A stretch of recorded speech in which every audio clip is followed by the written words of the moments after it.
नमस्कार दोस्तों, आर्कियोलॉजी एक फैसिनेटिंग टॉपिक है। थोड़े थोड़े समय में हमें ऐसी कुछ डिस्कवरीज के बारे में सुनने मिल जाता है जो किसी न किसी तरह से आश्चर्य करने वाली होती है। उन आर्टिफैक्ट्स को देखकर ये पता लगाना भी मुश्किल होता है कि ये आखिर इसी प्लेनेट से है भी या नहीं। आइए जानते हैं ऐसी ही कुछ ऐतिहासिक डिस्कवरीज के बारे में जिन्होंने अपने पाए जाने पर कुछ सवाल छोड़े हैं जिनके जवाब हम अभी भी ढूंढ रहे हैं। The London hammer. 1936 में लंदन में एक हैमर मिला। दिखने में ये एक साधारण हैमर था, लेकिन कुछ शोध के बाद पता चला कि यह हैमर इस समय से काफी पहले का है। अंदाजा लगाया जाता है कि यह हैमर 110 से लेकर 115 मिलियन साल पुराना है। इस हैमर के इतने पुराने होने के कारण काफी सारे सवाल सामने आने लगे, जैसे कि क्या इस धरती पर पहले भी कोई सभ्यता रही होगी जिसमें इस तरह के टूल्स का उपयोग होता था। क्या यह हैमर इसी दुनिया से है या किसी समय पर यह अचानक इस धरती पर आया। अगर यह इसी प्लेनेट से है और मानव निर्मित है तो इससे आधुनिक एवं प्राचीन सभ्यताओं में कितनी समानता रही होगी। ऐसे कुछ सवाल हमें सोचने पर मजबूर करते हैं। The ड्रोपा stones.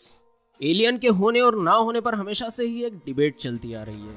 1938 में एक ऐसी ही खोज हुई जिसमें एलियंस के होने का केस फिर से मजबूत होता हुआ दिखाई दिया। 1938 में चाइना में ची पू टाई और उनकी टीम बेओनहार माउंटेन्स पर रिसर्च कर रहे थे। तभी उनका ध्यान एक विचित्र गुफाओं ने आकर्षित किया। उन गुफाओं में कुछ कंकाल मिले जो मनुष्य जैसी संरचना के नहीं थे। उनकी कंकाल सामान्य आकार से बड़ी और उन कंकालों की हाइट 4 फीट से ज्यादा नहीं थी। उन्हीं गुफाओं में कुछ ऐसी डिस्क्स मिली जो पत्थरों से बनी हुई थी और उन पर कुछ स्क्रिप्ट्स लिखी हुई थी। कार्बन डेटिंग से पता चलता है कि ये लगभग 12,000 साल पुरानी हो सकती है। इन डिस्क्स का रहस्य अभी तक पता नहीं चल पाया कि ये कहाँ से आई है और इन पर लिखी हुई बातें क्या हैं। इन सब के उस स्थिति पर मिलने पर बस एक ही बात पर सबसे ज्यादा ध्यान जाता है कि ये इसी दुनिया से है भी या नहीं। The Baghdad battery. अब बारी है इलेक्ट्रिसिटी की। इलेक्ट्रिसिटी की पहली बार बात लगभग सन 1800 में होने लगी। बेंजामिन फ्रैंकलिन, माइकल फैराडे, ये ऐसे कुछ नाम हैं जिन्होंने इलेक्ट्रिसिटी के बारे में काफी रिसर्च की और नए नए उपकरण बनाए। लेकिन 1936 में ईरान के बागदाद में जर्मन आर्कियोलॉजिस्ट को एक क्ले का जार मिला जिसके साथ कॉपर और आयरन्स की रॉड भी थी। शोध में यह पाया गया कि यह लगभग 2000 से लेकर 2200 साल पुरानी है और ये एक तरह की बैटरी है जिसे किसी तरह से इलेक्ट्रिक करंट जनरेट होता है।